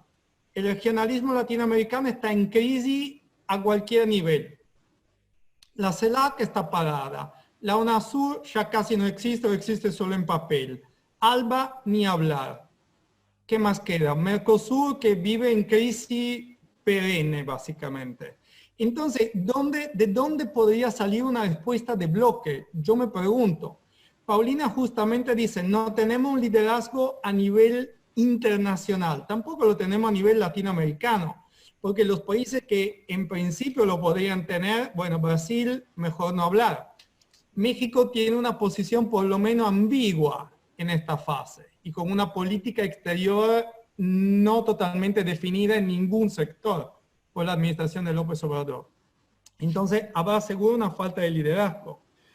Además, si hablamos de solidaridad, bueno, esta gran hermandad latinoamericana, muy linda en el discurso, mucho menos en los hechos, para quitarle un poco de gravedad a toda la discusión. Pero váyase a YouTube y miren una canción de un grupo uruguayo que se llama Cuarteto de Nos, y el título de la canción es No somos latinos, sobre las divisiones que existen entre países latinoamericanos. Eso es como una canción, le explica que una respuesta unitaria de América Latina va a ser muy complicada, porque no hay un espacio común cultural sólido, esto es cierto, a pesar de todo el discurso, y no hay un espacio institucional donde coordinar una respuesta única. La CELAC no está funcionando. Tal vez la Organización de los Estados Americanos pueda servir, pero otra vez sería liderada por Estados Unidos, más que por el lado latino del continente. Y la administración de Trump no me parece muy interesada de todas maneras. El segundo grupo o el segundo gran tema es la Organización Mundial de la Salud, que es una organización muy importante cuya importancia muchas veces ha sido subestimada. Pero perdón por ser tan directo y brutal, es una organización totalmente podrida. Sin una reforma profunda, no solo no funciona, sino no va a funcionar. Primero porque no tiene el presupuesto suficiente. Paulina lo recordó, mucho del presupuesto actual viene de fundaciones privadas, la Fundación Gates. Pero también en tiempos normales, no solo de coronavirus, más o menos el 20% del presupuesto de la OMS es presupuesto ordinario y el 80% son contribuciones, aportes adicionales. Y para darle una idea de lo que estamos hablando en términos de proporción, todo el presupuesto de la OMS es más o menos el 4% de la ganancia anual de una empresa farmacéutica, como Pfizer. Todo el presupuesto anual de la OMS corresponde más o menos al 10% de lo que el sector farmacéutico gasta en publicidad. Y en este momento, un cuarto de todos los recursos de la OMS vienen de dos fuentes: la Fundación Gates y Estados Unidos. Y entre otras cosas, poca gente lo sabe, pero la administración de Trump, hasta que Trump decidió terminar los aportes de Estados Unidos a la organización, de hecho la administración de Trump pagó a la OMS más que la administración de Obama. Así que hay varias cosas que no funcionan. Además es una organización podrida, con un secretario general que no está a la altura y que se ganó la elección a director general de forma muy poco transparente y según principios bien cuestionables. La Organización Mundial de la Salud nombró a Robert Mugabe, el dictador de Zimbabue, como su embajador a África. Ese fue un autogol increíble. La organización está podrida. O se cambia o no va a funcionar y no hay razón por la cual tenga que funcionar. Personalmente, si yo fuera primer ministro de Italia, nunca daría recursos italianos a una organización que está en el estado en que está la Organización Mundial de Salud hoy. Es una organización imprescindible, pero también imprescindible es una reforma de tal organización, donde se establece claramente lo que es justo y lo que no es justo, lo que es legítimo y lo que no es legítimo, lo que es aceptable y lo que no es aceptable. Sin esta discusión y consenso previo, la Organización Mundial de la Salud va a quedar en el estado actual. Es decir, una herramienta o una excusa para juego de poderes, como lo señaló bien Paulina, entre potencias y nada más. El tercer punto que sí me gustaría conversar es esta tensión entre respuestas de bloques regionales y respuestas nacionales. Otra vez, la teoría de relaciones internacionales nos ayuda a entender lo que pasa a nivel multilateral o regional y a nivel nacional por otro lado. Como lo decía Robert Putnam, es un juego de dos niveles. Hay instancias nacionales que se tienen que trasladar a nivel regional o multilateral, pero luego lo que se acuerda, lo que se decide a nivel multilateral o regional, tiene que volver para la implementación a nivel nacional. Entonces, es muy complicado obtener un consenso de todos los stakeholders, de todas las partes interesadas. Esta teoría, esta tensión entre los dos niveles es de alguna forma inevitable. Sin un liderazgo de cualquier forma, no creo que se vaya a solucionar. Aprovecho de que Michelle mencionó a Fernando de la Universidad de Alcalá, que me pregunta algo muy interesante, así que le contesto enseguida. Sobre el presente y el futuro de la Alianza Euroatlántica. No sé exactamente qué entienda él por Alianza Euroatlántica, si es una bilateral Estados Unidos-Europea, Unión Europea, o una trilateral Estados Unidos, América Latina, Unión Europea. En ambos casos, hay dos factores que tenemos que considerar para el futuro de esta Alianza Euroatlántica. Las elecciones en Estados Unidos este año, que podrían cambiar totalmente la perspectiva, y también las elecciones en Alemania del año que viene, que podrían ser muy importantes para el presente y el futuro de la Unión Europea. Y a nivel latinoamericano, sí, yo creo que habrá un fortalecimiento. Como también lo señalaba Millán, hay una necesidad geoestratégica de fortalecer las relaciones América Latina, Unión Europea, por los dos lados. Y de hecho, antes de la crisis del COVID-19 ya se estaba fortaleciendo la relación América Latina, Unión Europea. Hubo varias iniciativas a nivel de Unión Europea, hubo un cambio de política exterior de Alemania hacia América Latina, que nos hacen pensar que en el momento en que tengamos un mínimo de normalización, sí habrá un aumento de la intensidad en la relación entre Unión Europea y América Latina. Perfecto, Gianluca, muy claros sus puntos y gracias por contestar a Silvas. Hay un par de preguntas más que están por ahí para ti también en Facebook, así que ya en la siguiente ronda, para concluir, las plantearé también. Con mucho gusto. Millán, por favor.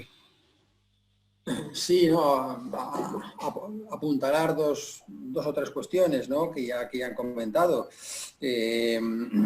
Por lo que se refiere a la transferencia de competencias, pues sí que sería deseable, no sé si en una futura reforma de los tratados, bueno, o dotando, digamos, de mayores recursos, pero vamos, la cuestión de la gestión europea de las pandemias o de las futuras pandemias es una cuestión ya que está entre las prioridades, ¿no?, seguro de la Comisión Europea, como otras, como la digitalización, como la crisis de los refugiados, y por tanto aquí se van a destinar pues importantes recursos y yo creo que la voluntad política es muy fuerte, ¿no?, porque sí que es un problema que ya no es asimétrico, sino que nos ha afectado, digamos, a todos los estados, ¿no?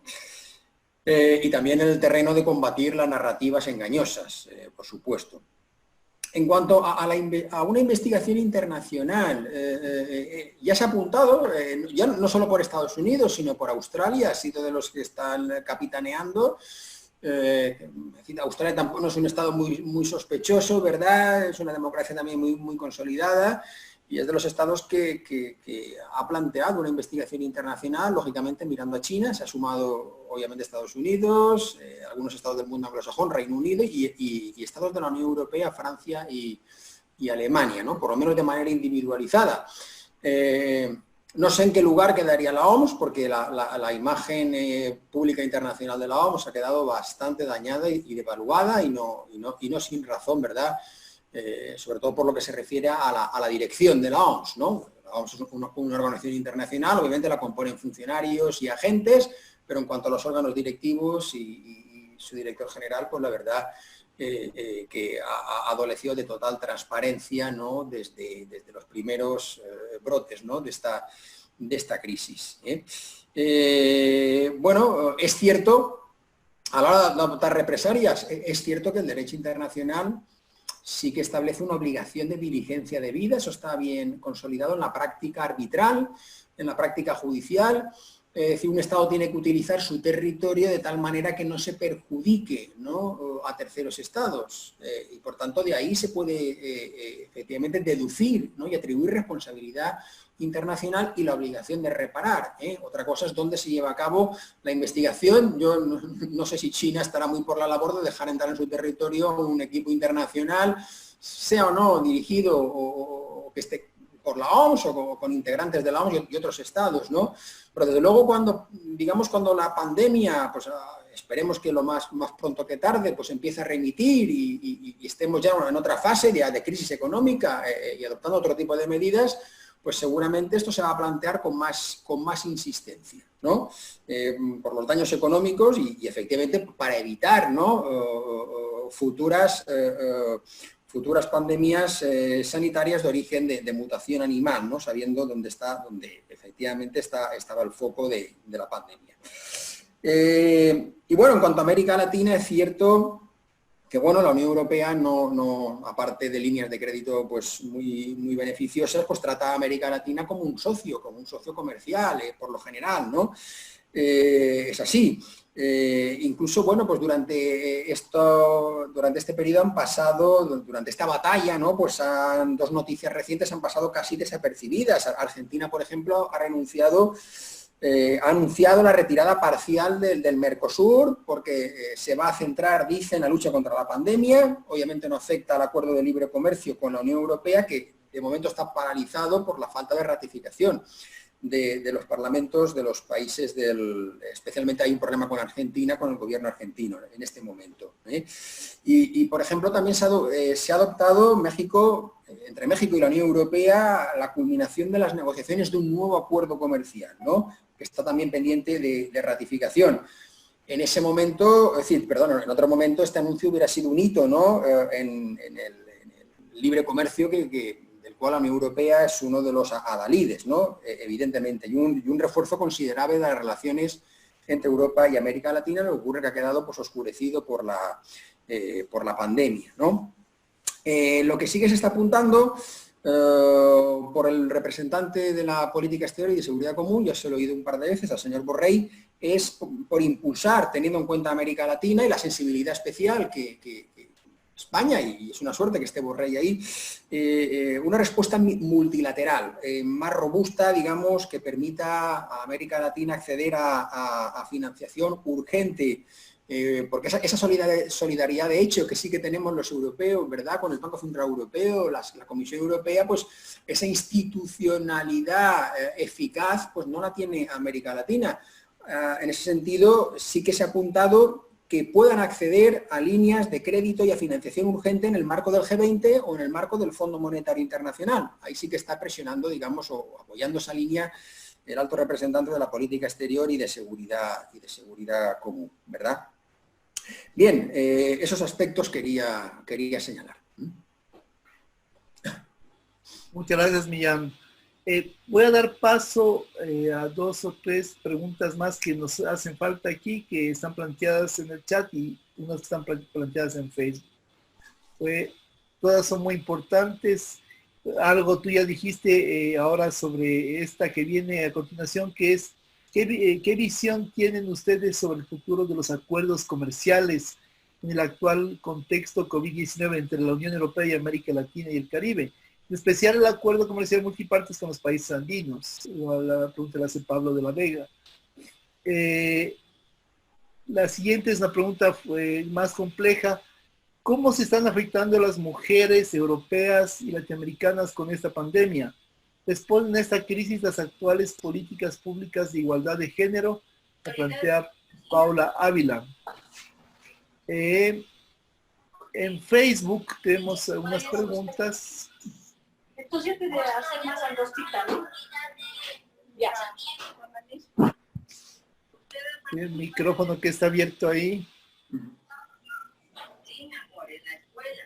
En el aula, cuando elegimos presidente, vicepresidente, quiero nuestro presidente de hablar.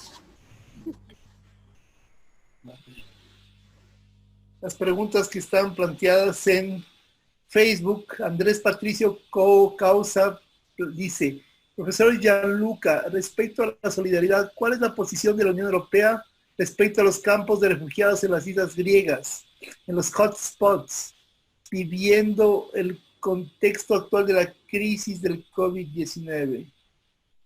María José Benavente Bargueto pregunta: ¿la falta de coherencia es porque priman los intereses sobre el capital más que vivir en entornos seguros y predecibles? ¿Quiénes nos llevan a la posmodernidad?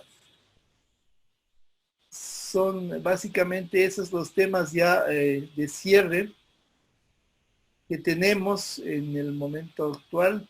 Yo solo quería hacer una precisión. En la estructura, cuando Gianluca se refirió a los temas de las estructuras suramericanas de regionalismo, ¿quién podría responder? Habló hasta Mercosur, habló de ALBA, mencionó a ALBA, UNASUR, mencionó a todos, pero no mencionó a un actor que siempre está, pero que por alguna razón dicen que todo el mundo que no sirve para nada, que es la Comunidad Andina. Yo difiero de eso porque la Comunidad Andina tiene un mecanismo de gestión de salud que puede ponerse en marcha y que podría coordinar algunos temas de prácticas, de programas conjuntos entre Ecuador, Perú, Colombia y Bolivia, ¿no? Los países miembros de la Comunidad Andina. Tiene ese mecanismo y el mecanismo existe y está vigente. Es un tema de darle, como decía en mi intervención, de darle algún tipo de competencia y de acción para que pueda tener una posibilidad de actuar. Igual, aunque no lo crean, el mecanismo de salud de UNASUR está vigente todavía y lo maneja la coordinación, la Fundación Fiocruz en Brasil, en Río de Janeiro, Brasil. Este mecanismo llegó a tener incluso a generar un vademecum de enfermedades, un vademecum de temas de salud, enfermedades y curas a nivel de la región suramericana.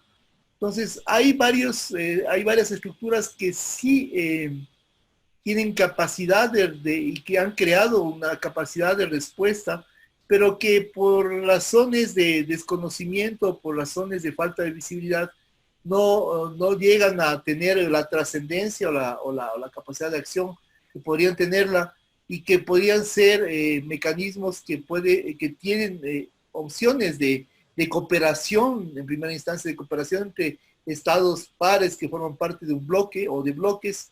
Y en el caso del mecanismo de salud de UNASUR, que incluso fue analizado, que ha tenido muchos análisis en temas de regionalismo, Pia Rigirossi, por ejemplo, es una de las académicas que trabajan en el Reino Unido, que ha hablado ha analizado mucho sobre la profundidad, la política de salud. Flaxo Argentina ha hecho varios análisis también sobre el esquema de salud a nivel y su funcionamiento y su capacidad de acción a nivel de regional suramericano.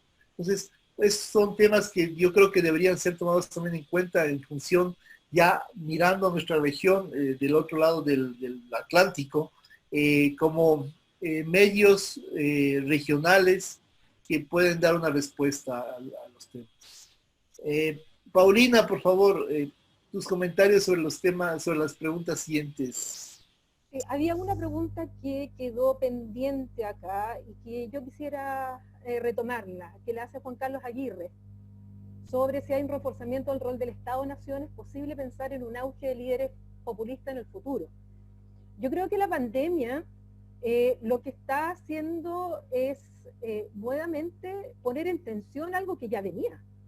O sea, hace ya un tiempo que hemos venido observando cómo el populismo, tanto de derecha como de izquierda, han tenido un auge, especialmente el populismo de ultraderecha y en especial en Europa, han ido ganando espacios, votaciones a niveles local, regional, incluso nacional, han entrado en algunos gobiernos, aunque no han durado mucho, pero hoy día son oposición y está poniendo ahí en problema, por ejemplo, miro a Gianluca en el caso italiano, donde efectivamente estas tensiones de estos grupos que son anti-integración, son anti-multilateralismo, muchos de ellos son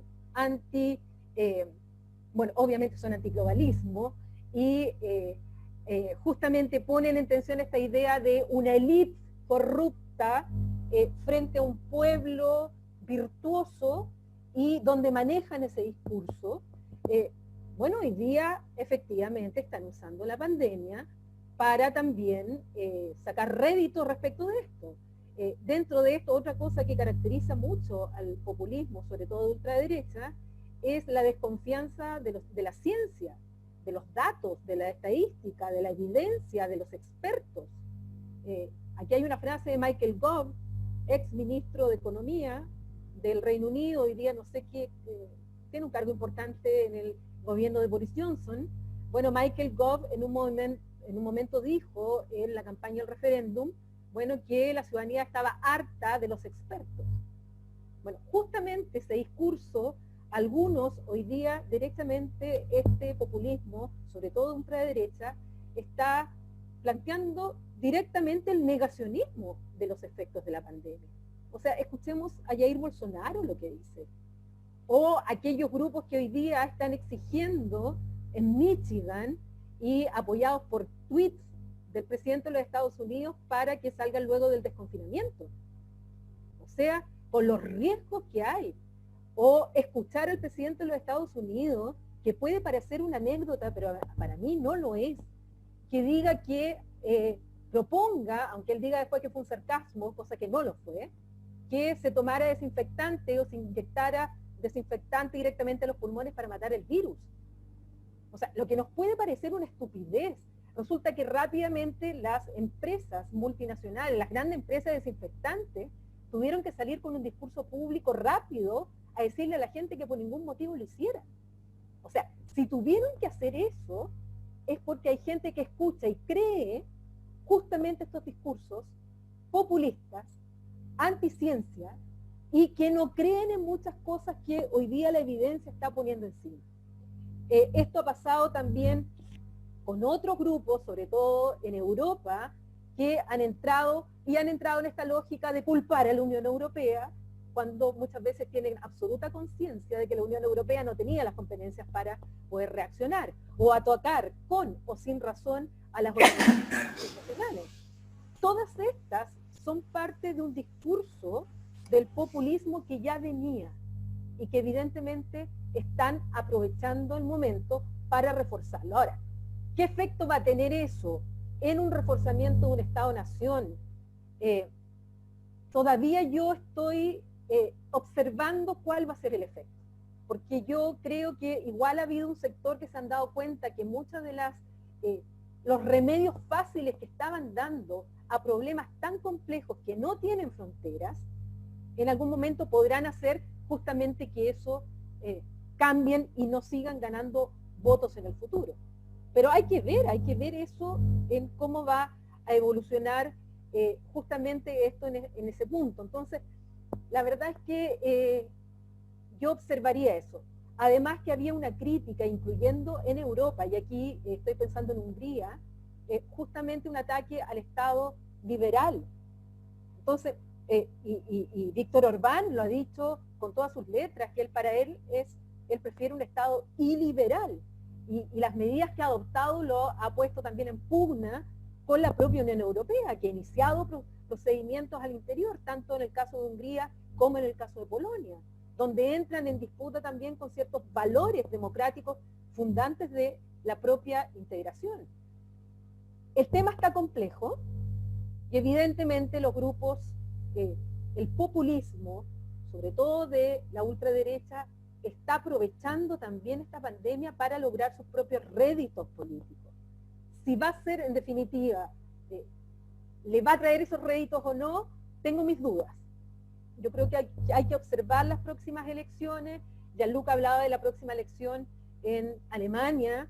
Bueno, la verdad es que Angela Merkel y su partido, la CDU, con la Unión Social Cristiana, hoy día han subido la encuesta a un 40% en la última. Muchos daban ya políticamente por muerta a Angela Merkel, y Angela Merkel con un alto apoyo interno en Alemania, justamente por su gestión de la crisis.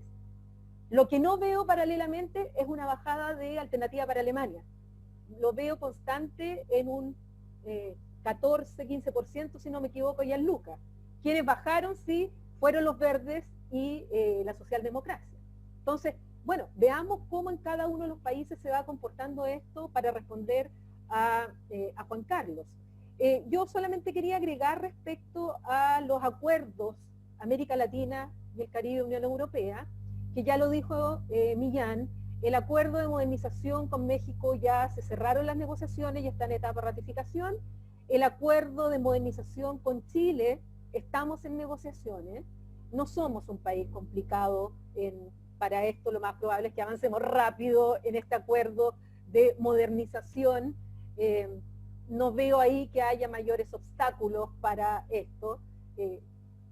Sí veo absolutamente complicado que entre en vigencia el acuerdo con Mercosur, no solamente por lo que tú señalas del Parlamento en Argentina, sino que también porque las voces salieron muy rápido luego de anunciado el acuerdo por parte de la Comisión Europea.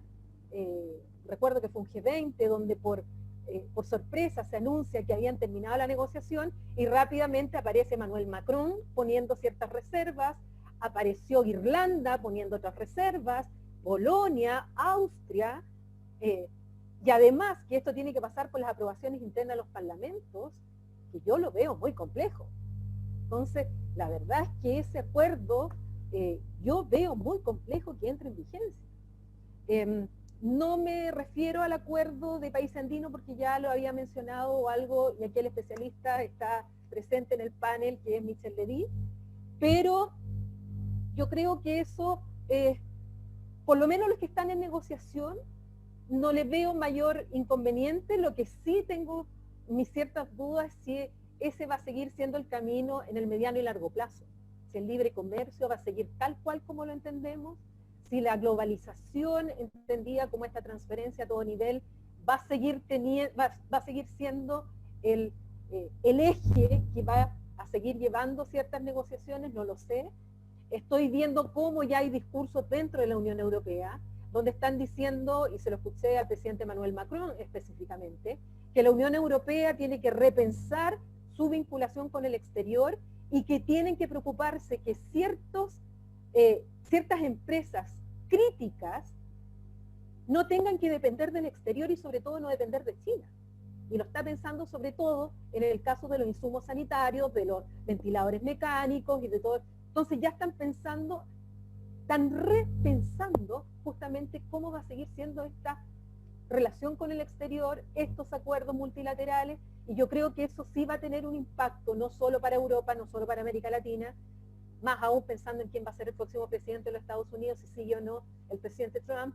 Yo creo que van a haber cambios importantes en esa visión de lo que es la vinculación con el exterior, en tipo sobre todo del ámbito comercial, en lo que son las cadenas de valor y otras.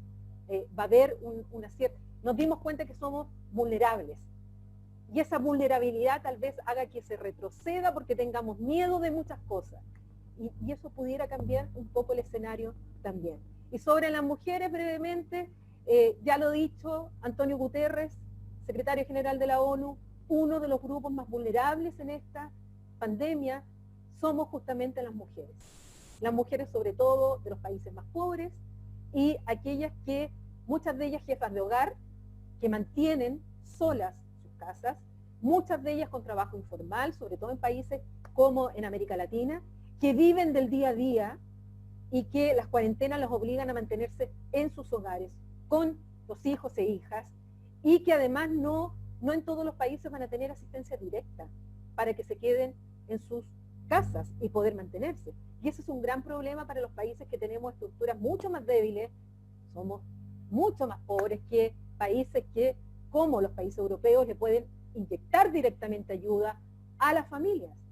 Ni hablar de algunos informes que han aparecido respecto a las académicas, que en este tiempo menos académicas han presentado artículos para revistas, y hombres sí han presentado más artículos. Entonces, hay una dimensión de lo que a la mujer como grupo vulnerable nos afecta, que ya está siendo estudiada y ya se ha puesto en alerta, incluyendo a por parte de las Naciones Unidas.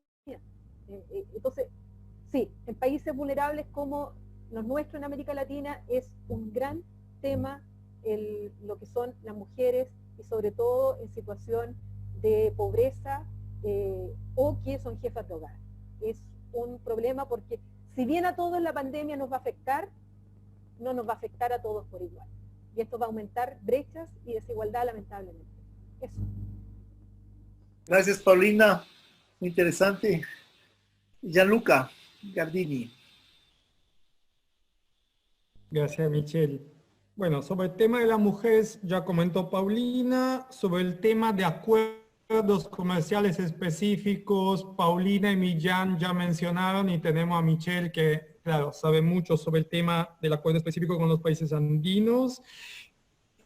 El tema de los refugiados, considero que puede ser un opinado pontificar sobre el tema que no conozco de manera específica, y entonces declaro mi incompetencia sobre este tema. Sobre populismo, coincido con Paulina, tenemos que vigilar, porque el tema podría ir de un camino o de otro camino. La verdad, el periodo de graves crisis tienden a reforzar la posición de las administraciones al gobierno. Hasta el presidente Trump, que lo manejó y lo está manejando bastante mal, subió en las encuestas. Tiene más apoyo de lo que tenía antes. La verdad es que en Alemania se manejó bastante bien el tema, y entonces no solo Angela Merkel subió en las encuestas, sino todos los gobernadores de los estados alemanes. No importa el tipo de administración. Así que vigilamos, y él cuando menciona los varios mecanismos regionales que América Latina tiene. Y este es justamente el problema de América Latina, que los mecanismos sobran, es que no sirven. Este es el problema. Tienen potencial, pero no tienen realidad. Este es el problema. Y ahí, no sé, realmente no tengo mucha esperanza, porque reconozco, claro, hay un sistema andino, hay un capítulo de salud de la UNASUR, pero se tendría que otorgarle competencias, se tendría que activarlos, decía justamente Michelle. ¿Qué estamos esperando? Si no se activan ahora, ¿cuándo se van a activar mecanismos de salud? Este es el tema. Y mi última consideración para cerrar, permítame subrayar el rol de la educación a la salud, de la educación al cuidado personal, de la educación cívica, al cuidado de la cosa pública, del Estado. Porque lo que falta, en mi opinión, en esta crisis es la educación.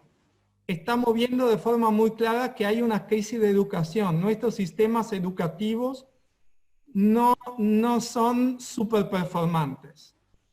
Y con esto quiero decir además que no es suficiente impulsar la educación técnica y científica, que crea y produce buenos técnicos.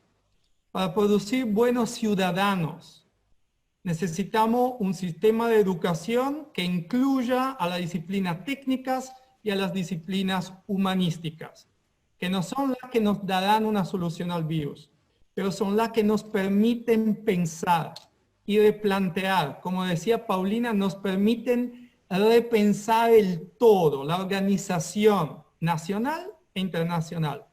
Entonces, realmente mi llamada para concluir mi aporte a este evento y esta conversación es que por lo menos una parte de los recursos financieros y intelectuales se usen para fortalecer nuestros sistemas de educación. Gracias. Muchas gracias por los puntos, Gianluca. Millán.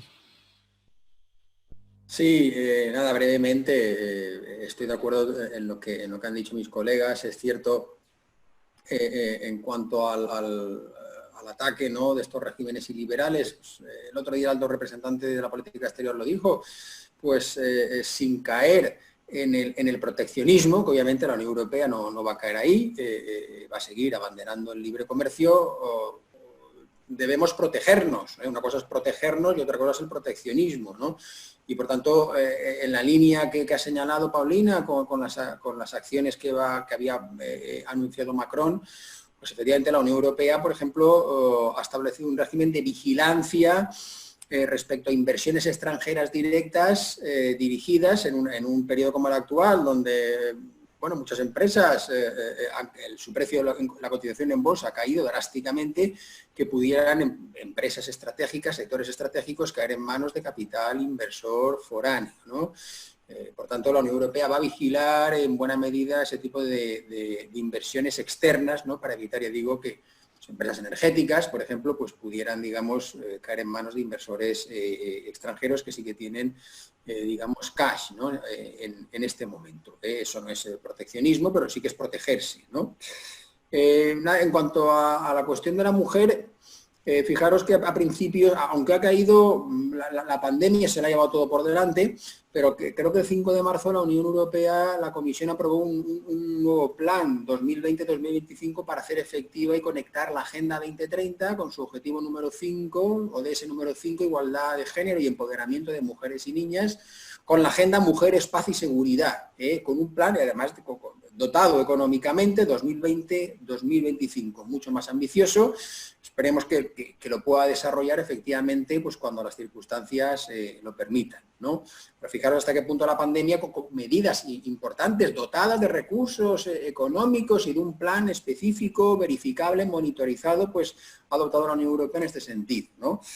Y bueno, por lo que se refiere, si la Unión Europea pues está tentada a sucumbir al repliegue que está haciendo Estados Unidos, que bueno, pues ya con la administración Trump pues no mira a América Latina, no ha dado espalda al continente, Maduro aparte, pero es un tema distinto, ¿verdad? La relación entre Estados Unidos, entre la administración Trump y el régimen de Maduro. Pero es cierto que, bueno, pues sí que podrían tener relevancia las elecciones presidenciales en Estados Unidos. Lo que, bueno, desde mi perspectiva, yo creo que en todo caso la percepción del votante norteamericano es muy distinta del votante, al menos europeo, ¿no? Yo estoy convencido de ello.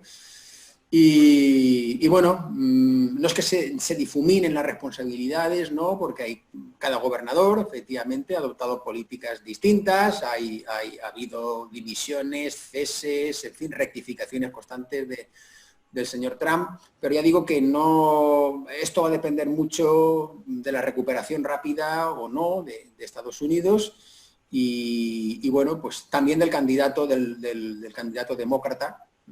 Bueno, pues no sé yo si Biden es el mejor candidato como para oponer a Trump, ¿no? Por tanto, hay muchos factores ahí presentes y bueno, ya veremos lo que ocurre, pero en todo caso yo creo que la idiosincrasia del votante norteamericano es distinta y ahora más en cuanto a repliegue, ¿no? Y cómo se venda efectivamente por parte de Estados Unidos, cómo se enfoque la responsabilidad de China, ¿no? Que yo creo que a medida que vaya avanzando una solución sanitaria, luego vendrá paralela, o de manera paralela la económica, y bueno, ya a medio plazo vendrán las responsabilidades políticas y económicas, ¿no? Entonces aquí sí que la maquinaria pues, de Estados Unidos y bueno, pues mediática, económica y comercial, pues van a dirigir, digamos, los misiles, por así decirlo, desde el punto de vista metafórico, hacia China, ¿no?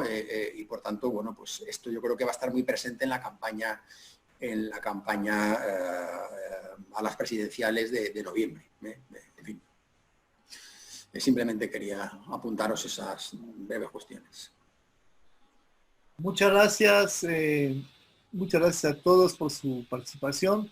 Ya se nos ha hecho un poco tarde, ya llevamos un par de horas discutiendo y aquí en Quito ya es hora de almuerzo, así que creo que todo el mundo ya se quiere almorzar. Y en Santiago ya pasó, bueno, en Chile y en Concepción ya pasó la hora del almuerzo, creo que el almuerzo más tarde. En tal caso, quiero agradecerles a todos por su participación, Paulina, Millán, Gianluca, muchas gracias por su presencia y sus conceptos muy interesantes sobre este tema que nos ha convocado en la mañana, tarde de hoy. Seguimos adelante con nuevos temas, esperamos una cooperación y colaboración más fuerte en el marco de nuestro proyecto de investigación entre nosotros y con otros colegas a través de este medio que nos permite ahora vincularnos de forma directa en tiempo real y en diferentes regiones del mundo. Un saludo muy afectuoso para Chile, para España, para Alemania, Italia, Alemania, desde Ecuador. Estamos muy complacidos por el tema. Gracias también al Programa de Estudios Europeos de la Universidad de Concepción, a nuestro Centro Andino de Estudios Internacionales y al Programa de Estudios Europeos de la Universidad Andina Simón Bolívar de Ecuador, al apoyo que nos ha dado también en este tema nuestros colegas Cristina Salinas, Alejandra Cuenca, Iván Mullo de Los Andina para tener esta retransmisión lo más fiel posible y con